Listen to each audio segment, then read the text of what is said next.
Welcome back, you filthy exiles. So it's been a little while since I put consistent content onto the channel, and there's a reason for that. I just haven't been feeling it with Path of Exile 2, if that makes sense.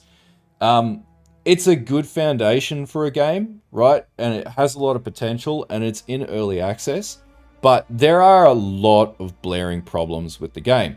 And a lot of this comes down to balance issues, and these things will be hopefully patched out in the coming patches. And I guess this video takes the form of things I would like to see addressed by GGG, because I feel like there's just a lot off, and not so much with the campaign. Like, I have my comments about the campaign, but now that I've sort of mastered all the boss fights and stuff like that, I don't have too many issues with the campaign now. The biggest issues I see really sit with the end game and the flow of the end game, like, i.e., everyone's playing Zoom builds. There's obviously a reason for that, and we'll talk about that.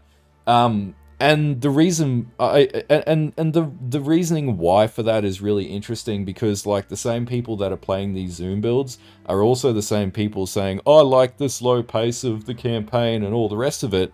But the reality is the novelty wears off when you get to endgame, when it takes you 35 minutes to grind through a map because white packs are really hard and unnecessarily so, or you're always risking the chance of getting one hit because defenses don't work. There's glaring issues with the game right now, and that's sort of, to be honest with you, deterred me from making the usual amount of content on the channel. And I just wanted to take some time away, number one, to sort of deal with some burnout from the channel for a little bit, and number two, to sort of compress my thoughts and let the honeymoon period wear out. The other issues I've noticed quite a lot of, like, you put anything up, and if someone disagrees with your comment, they just want to like throw fire at the wall. Like, I'm making constructive criticism in these videos for a reason, because if you don't make constructive criticism, guess what? The things that are issues don't get fixed, and then in the long term, you have bigger issues.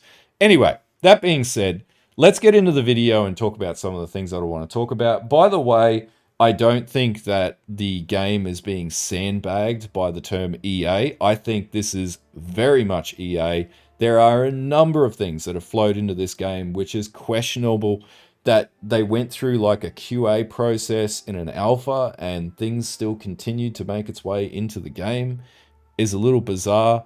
There's definitely a lot of elements of the game in the end game that feel like it was very much rushed so they could get an end game together. And I sort of sit on the standpoint of, I don't think the end game in its current state is going to look anything like the real end game that we're going to get.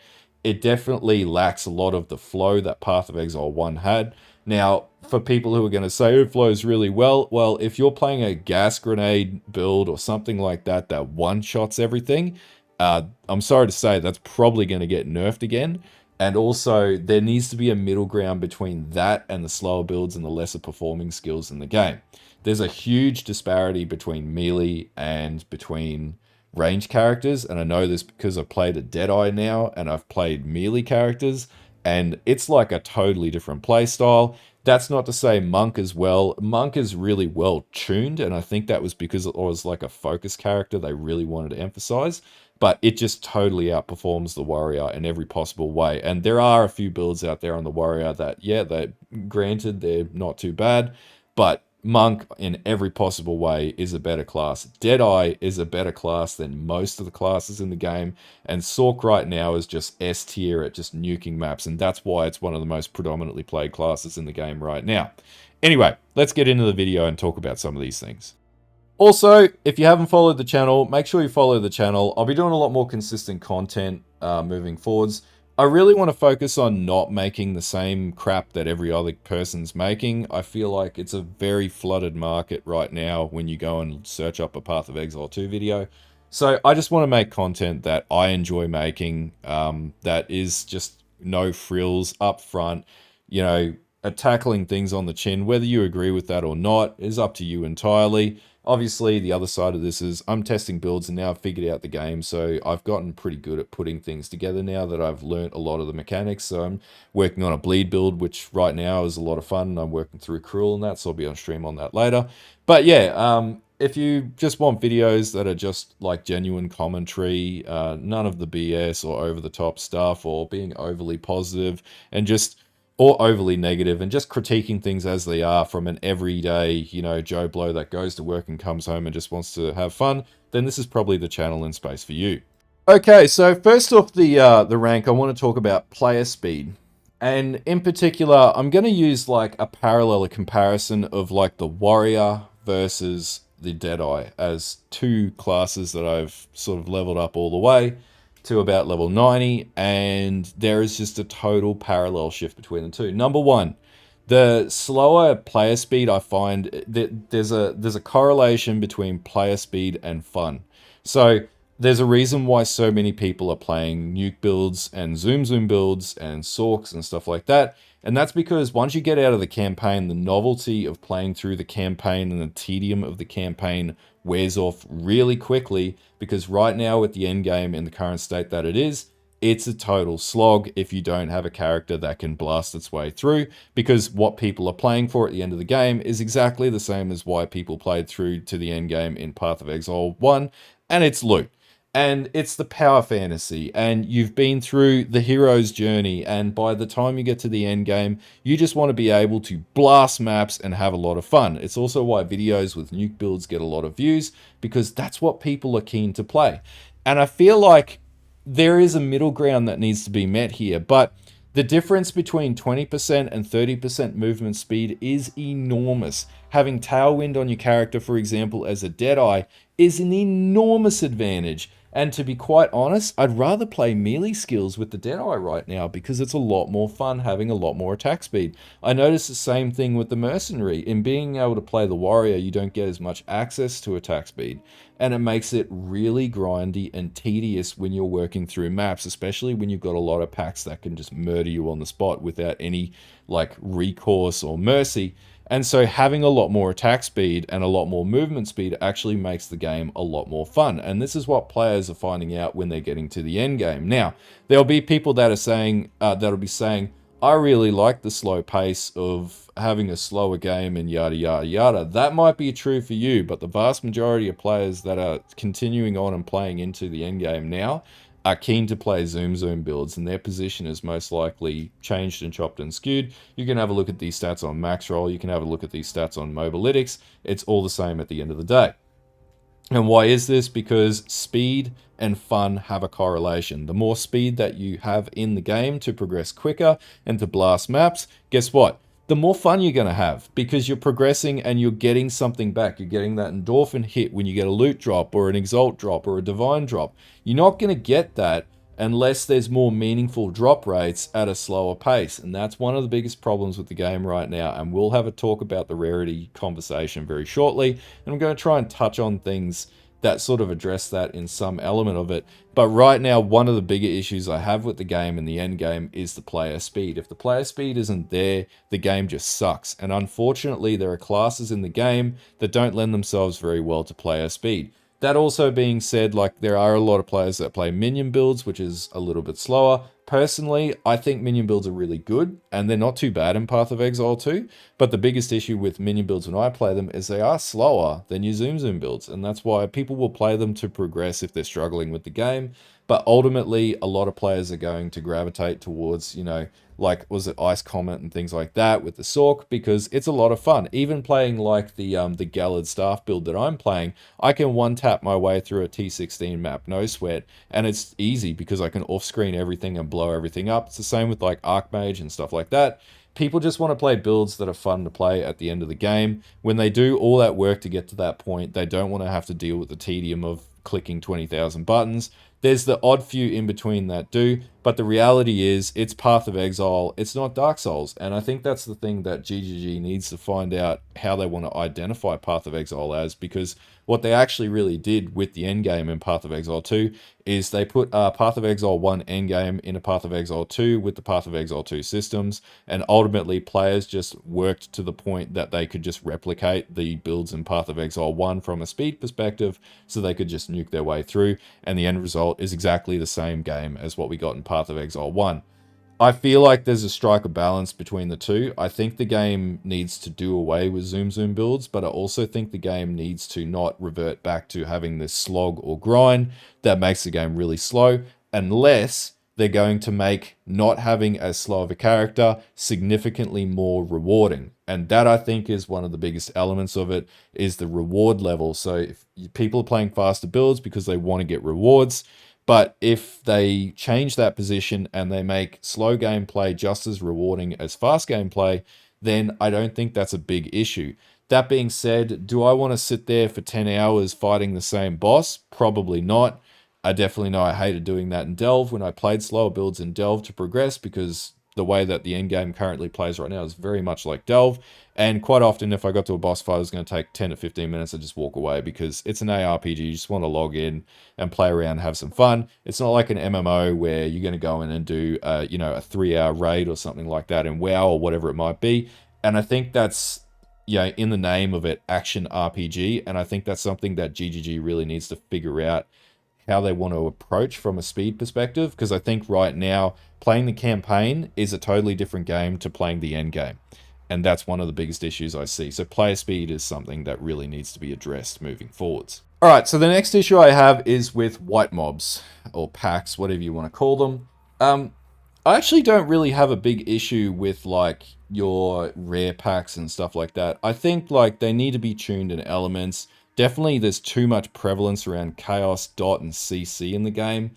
It's already a slower paced game technically, especially early on. I don't think we need to be constantly CC'd. It just becomes antagonizing to the player at a certain level.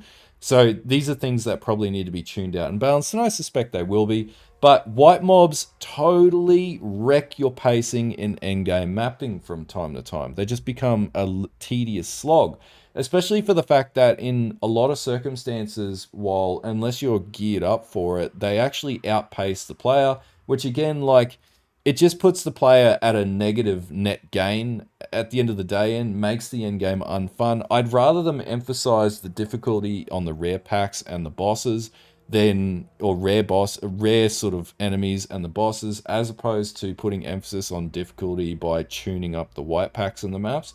I know I'm not alone with this comment. A lot of other creators come out with this, but I think there is a big issue with white mobs in Path of Exile 2 right now. They shouldn't be trivial, but they also shouldn't be like Herculean, like obstacles that you need to trek through the Bornean jungles with a machete to basically get through to get to the good stuff. Either that, if they're, the alternative is if they're going to make them a lot harder, which is what they've done, then for God Almighty, make them more rewarding. That's simple. And this comes back to the whole rarity conversation, which we'll talk about next after this point. Now, the next thing I want to talk about is Rarity, right? And I'm not going to do a whole video covering off on Rarity. I think if you went and YouTube that, there's like 20 bajillion of those videos right now. Whether or not you're pro or for, that's up to you. My standpoint is part of the reason why everybody's throttling Rarity and recommending Rarity and doing Rarity builds, guess what? There's not enough balance in the drops in the main game. It's evidence. If you're making builds specifically with Rarity built into your build, and you've noticed a identifiable difference between having no Rarity versus having Rarity on your gear, that is a balance problem with the game, because it means the standard drop rate is not balanced. It means that you have to artificially adjust that and give up stats to be able to balance. The problem that this creates is you then create builds that teeter on the edge of efficiency and don't teeter on the edge of making the most powerful build, because then you're compromising stats that otherwise you can make a stronger build with, because it's not rewarding to make a stronger build. It's not rewarding to make a build that is better. It's more rewarding to actually have a lesser build with more rarity stats. And because that pays out, in leaps and bounds way more than any build that is more powerful, because, rarity is so powerful, guess what? It just totally tunes down the build. Like it narrows the build variety on the basis of then people look for the most efficient skill. This is like the old Wind Ripper builds that existed in Path of Exile 1, and or, Magic Find builds that existed in the Affliction League. Everybody just went to stacking Magic Find or Rarity or Quality or Quant, and basically they just blasted maps and made multiple div every single map or whatever, because it was a lot more fun. And this comes back to the whole concept of player speed and everything else.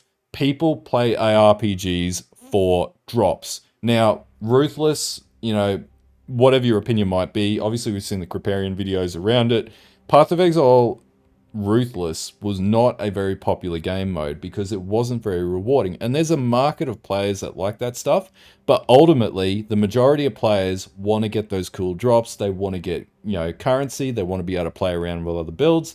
If the game's not paying out, then they will find ways to exploit the game in such a way to force it to pay out. If that compromises power for Rarity, players will do that in the masses because that's more fun than building a more, I guess, strengthened character to do harder content. And that's the reality of how Path of Exile and, in fact, most ARPGs work. That's just how players are. Like, and I know even from my own experience, on every character, I put at least 100% rarity on my characters now because it just feels better. It's a lot more fun. I like getting exalts because it also allows you to buy better gear, it allows you to upgrade things, it allows you to do all the things you want to do in a trade market. Now, it's different in SSF, and for people who play SSF, they like the challenge and they like the grind. But for most of us who just want to log in, have a bit of fun in the evenings after work and whatever, we don't want to have to go through that hellscape of trying to like grind the same area 20,000 times or 5,000 maps. We do just want to get drops. We want to be able to natively progress, and we want to be able to use the market to assist us in that escapade. And so the easiest way right now to be able to do that is to put rarity on your build. Now, the biggest issue I have with this is it makes build balancing crap. It makes it an unfun exercise. It means that you are taking the lesser of two options to put a build together. It means that you're not actually looking at balancing a build properly. You're making too many compromises for the trade-off of getting better drops.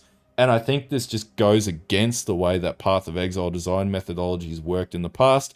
You should get better drops based on the power of your character. The better your character, the better the drop should be. It shouldn't be the more rarity you stack on your character, the better drops you should be. So you can run a lesser character and do a better job than a character that's way, way, way overtuned and min-maxed. You should be not performing as well as that other character that's been min-maxed to hell, because the character that's been min-maxed to hell means that they can go and do that harder content, farm that harder stuff, and that becomes, a more of a challenge for the player to go after those chase content items, pinnacle bosses, and stuff like that. Anyway, that's one of my biggest gripes with Rarity. I just don't think where it currently is in a good position. It's way too powerful. The problem is if they tune that back and not adjust the overall drop rate in the game, then that's just going to feel like crap for the player, and it's going to deter people from playing the game in the long run, which is then going to be something they're going to see in the player numbers, and ultimately they're going to get to where they got to with Path of Exile 1, which is you've got to have a reasonable level of drop rate, and drop rates should be somewhat gated behind targeting content as well. Or, different content should drop things on a more consistent basis. It shouldn't be as grindy to get access to, like, fragments for maps and pinnacle boss fights, encounters, and stuff like that. But at the same time, the drop rate should be rewarding based on the level of power your character has, not based on the level of rarity your character has. And I feel like they've missed the mark with that in Path of Exile 2 in the current state the game's in. Okay, so one of the other big issues that I'm having in later sort of maps in Path of Exile 2 is around the visual clarity. 9 times out of 10 when I die in a map, isn't actually because I have screwed up, and I'm more than happy to accept that I am not the best Path of Exile 2 player out there, but 9 times out of 10, it's because I can't actually see what the hell is going on my map. There's a lot of weird unbalanced glitches with like terrain.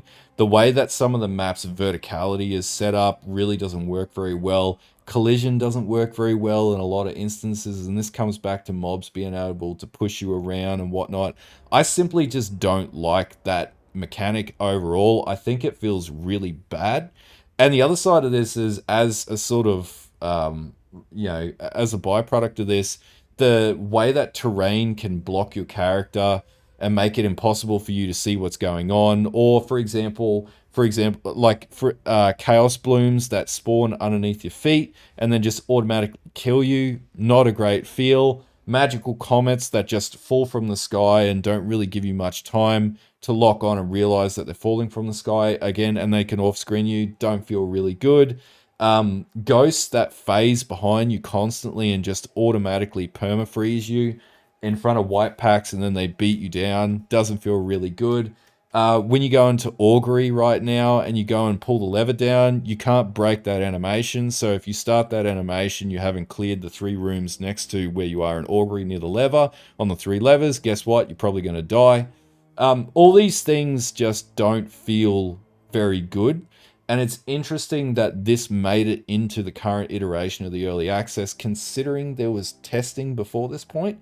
It's odd that these sort of things would make it in if it was fully tested properly. Now, I know that the testing may not have covered off on this and endgame was sort of rushed out the door, but I feel like some of these things should have been picked up a little bit earlier, especially being able to like break animations when you're on a lever or something like that. So, case in point, you can sort of break the animation break when you're like mid slam or something like that. So, why can we do that, but we can't do that when we turn a lever?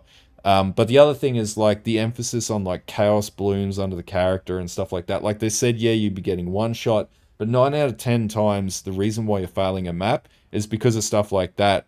Is that skill based? One would argue potentially, but realistically, I think if you're focused on fighting the enemies and ducking and weaving, then you just get randomly one shot because you duck into a whole screen full of under, ground dot or blooms and stuff like that. I feel like it just takes away from what the game is supposed to be about, which is fighting the enemies. Really, you're just fighting the entire screen at that point, and that for me has been taking away some of the fun in the game. We just die to total bullshit at the end of the day. It's just not fun. It's not enjoyable, and it's something that they really need to address in the upcoming patches to make endgame mapping a little bit more fun, especially if they want to continue with this one life per one map. They need to take away all these ridiculous elements that are designed to just murder the character and let us actually fight the enemies as opposed to fighting all the elements and ailments that get thrown at us in between navigating around enemies at the same time. The same applies for boss fights. In a lot of the bigger boss fights, like they keep stacking on elements to the boss fight to try and artificially make it more difficult. But the problem is you just totally wreck the visual clarity, reducing the fighting space by locking it out with ground dot areas or some other weird modifier to push the character into going down a certain route. Doesn't make boss fights a lot of fun. Like when you think of fighting a boss, you want to go like head on with that boss. You want to have enough space to move around, and you want it to be like a tournament, battle of the wills to the very end, or a death match at the end of the day when it comes to boss fights. But what it really is dodge 90% of the screen where ground dot and whatever's being thrown at you, and you have 10% of the screen to work within to actually fight a boss. This is fine for range characters. This is not fine for melee characters in particular. It just makes melee fights crap, quite frankly. Okay, so the next big issue I've got is just overall defense balancing. So, right now, obviously, energy shield is one of the best defense stats, period. You can stack a ton of it. One of the biggest issues I see is there's so much accessibility to additional energy shield on the tree, but nothing for life. Now, one would argue, yep, you stack life based on strength. I find this a bit ridiculous. So you've got a few nodes that give you life on the pathing tree, and the way that I look at it is life and ES are essentially the same. What it's really proving is players don't want to go the HP route because it feels bad, number one. And number two, like a lot of players just don't want to get murdered in maps. And trying to make the game where like you have a lot more stricken resources to be able... I feel like in an element, they're just testing this at this point to see what players want to do, whether they want that high risk strategy or if they want to go the safer route. But my standpoint is get rid of this or convert the stun nodes on the tree and just simply make them HP life percentage modifier nodes again, and that'll probably fix a lot of your issues with HP and whatnot on all the other classes. I know Blood Mage you can stack a lot of HP, same with Infernalist, but for the other classes I feel like that might be the solution to address some of those issues. Because right now ES is just totally overtuned in the game, and that's why people are playing it, because you can just get away with blue murder. The other side of this is armor versus evasion. So evasion just feels really good. Like once you get to 75%, it's actually one of the best defense stats in the game. If you're doing like an ES evasion hybrid strategy, which works really well on the Deadeye, there's an at series helm that I've been using on my builds that works really well. Armor in that Kriparian video that came out a few weeks ago, armor just feels bad.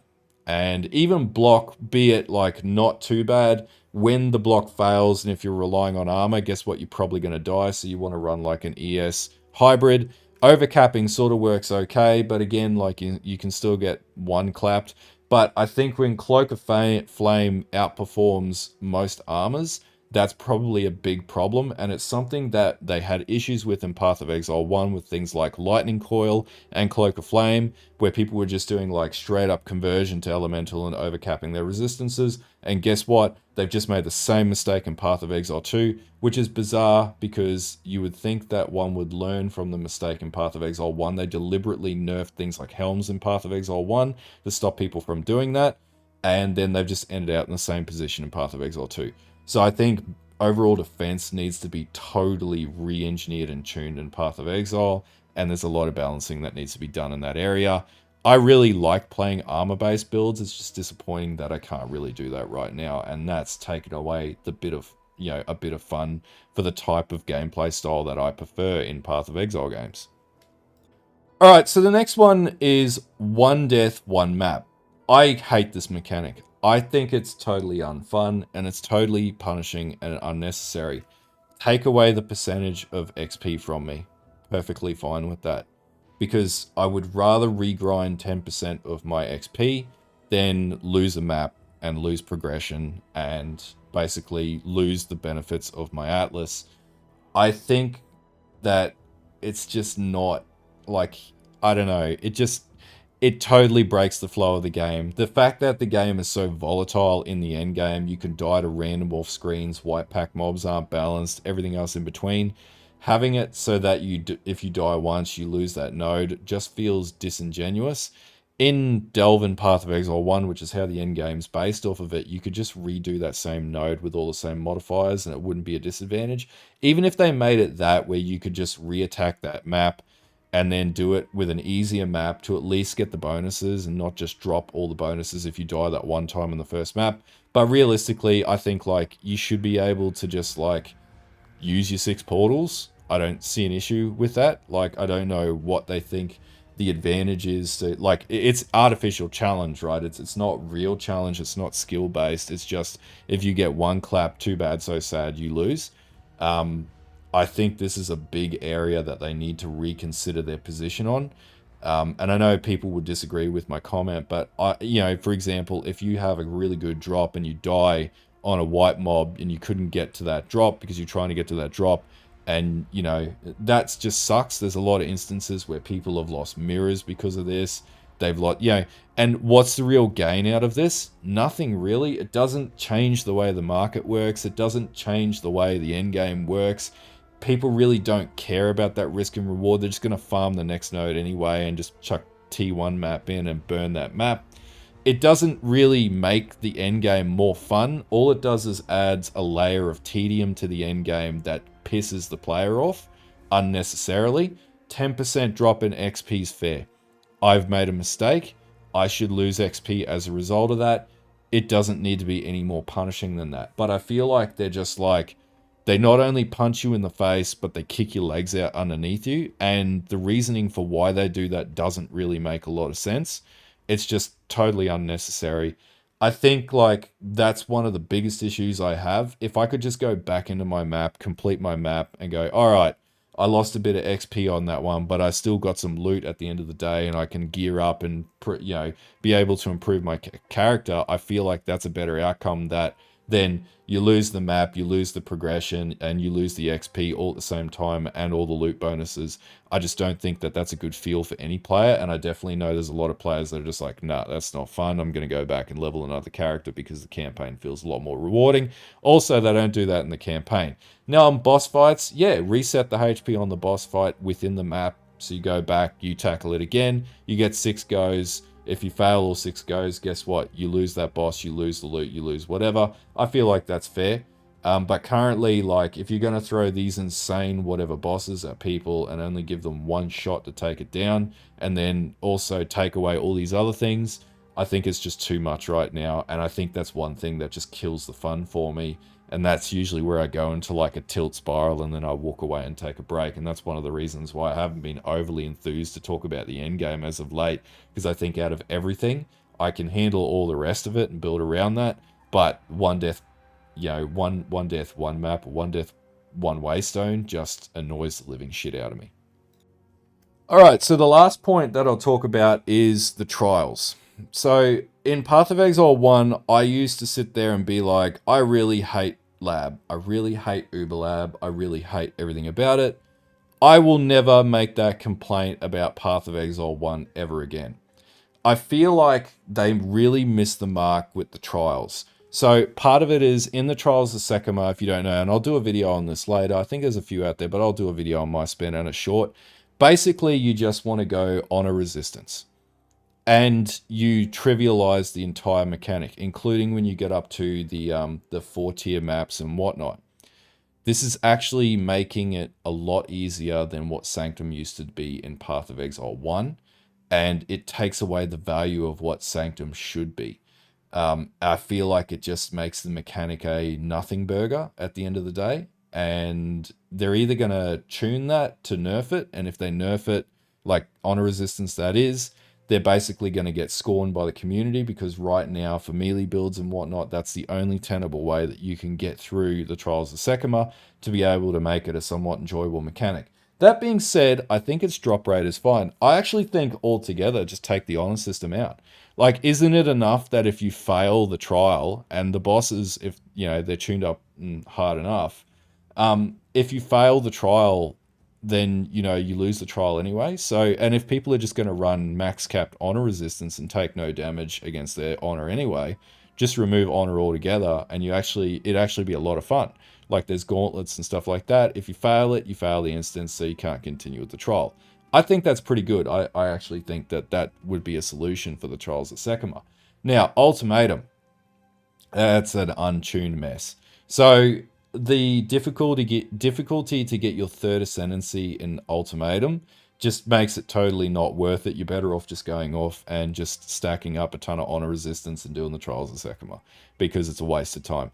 The amount of times I got to the bosses and just got one hit because, for example, the boss that has like the whirlwind effect just lasts way too long, or you're not fast enough, or whatever it is, it just doesn't make sense that it's that hard to progress.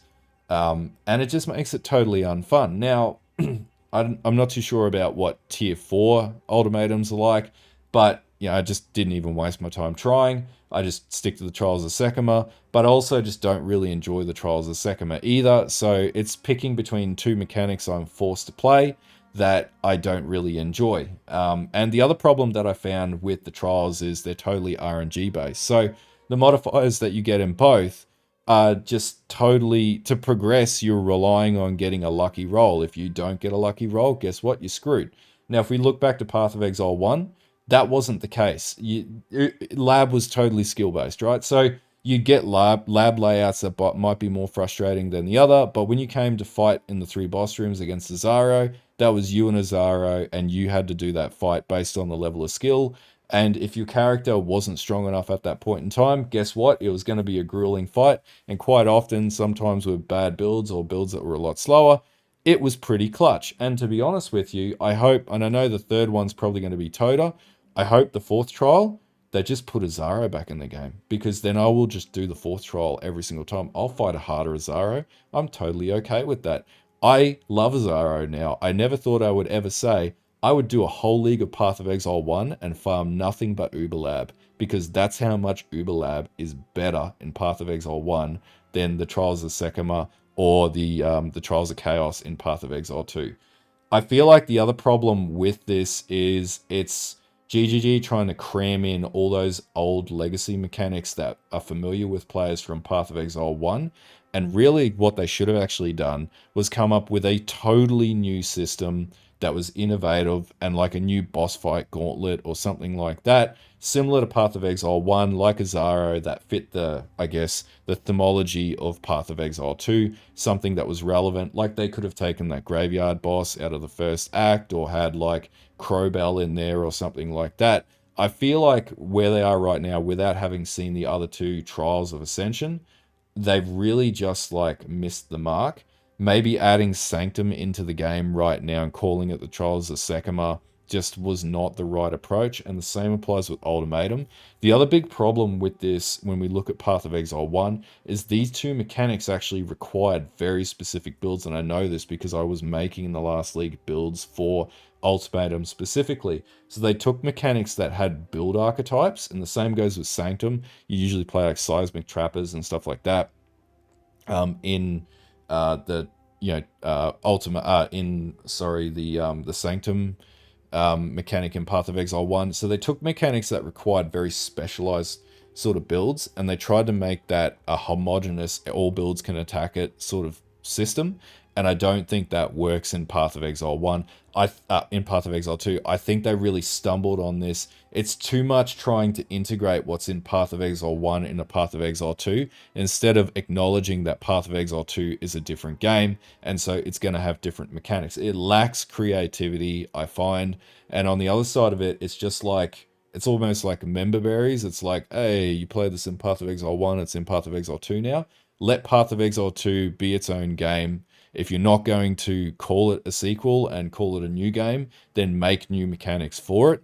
Don't just add in the stuff from the first game because players recognize it in the first game. Actually come up with new systems and mechanics for the second game. And be it the mechanic is somewhat new, it's still very similar to the I guess, lab system in Path of Exile 1, except it's a worse version of the lab system than what's in Path of Exile 1 and just doesn't feel as rewarding. But that's probably the last gripe that I'll go through right now. Yeah. So yeah, I just wanted to get this stuff off my chest. And, you know, I sort of sat back and I didn't want to do a video about this because in the first few weeks of putting any content out, basically anything you did or said that didn't preclude to the game being absolutely perfect in every possible way, guess what? You just got shit on by the community. My standpoint is it is an early access. So what we see right now is not going to be what the game's going to look like in 6 months at the end of the day.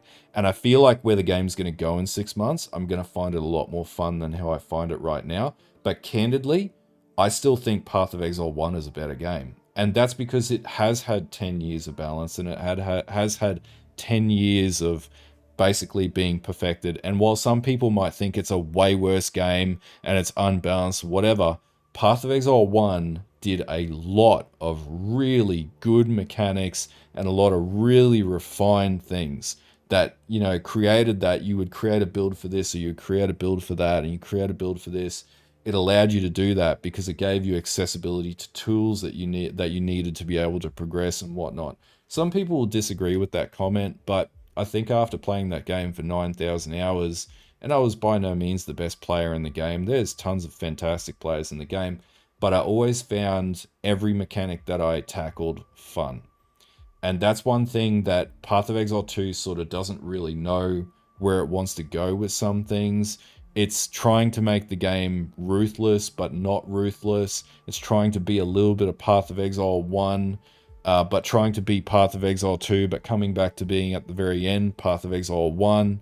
I just feel like they looked too much into Path of Exile 1 and elements of the game, and they're just trying to bring the too many mechanics over initially. And maybe even to say this comment, it probably needed like another 6 months of cooking in the oven to iron out some of the issues so the endgame wasn't a rush job. You know, one of the biggest issues is first impressions is one of the most important things that you can make in many circumstances. And it's one thing where I feel like it's a good game, but it fumbles. And then what we'll start to see over the coming month, now that we're past the first month, is that player base will continue to drop down to say about 280,000 today. And then over time, it'll start to drop down more, and it'll start to drop down more and more and more. And then the players that'll be left will be the players that'll be the standard player base for the longevity of the game.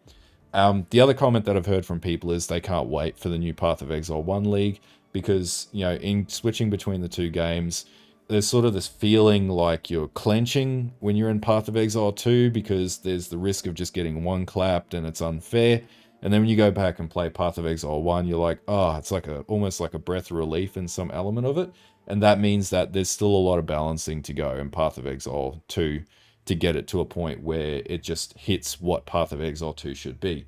So to sort of reiterate and recap, I don't think Path of Exile 2 should be Path of Exile 1. I don't necessarily like zoom builds.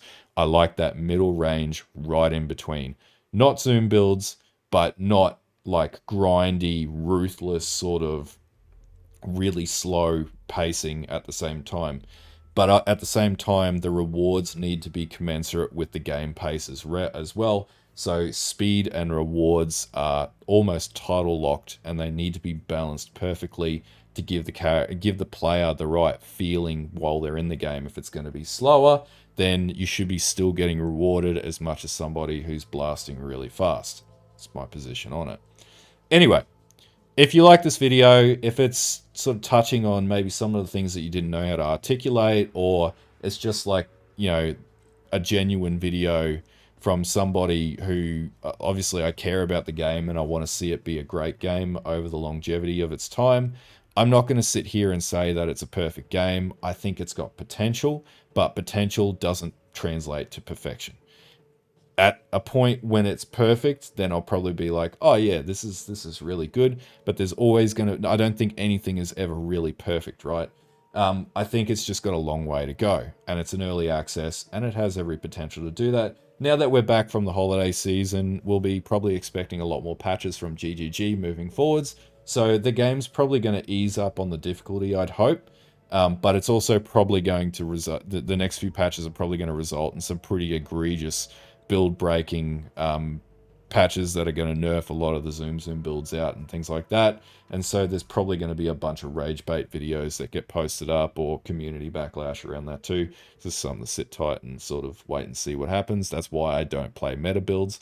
But anyway, if you like this video, don't forget to like and sub to the channel, and I will see you guys in the next video, and I'll be making consistent videos again. So yeah, probably in the next few nights, probably every second night or so, I'll come out with new videos and working on new builds and stuff like that. Anyway, I'll see you guys later, and have a good one.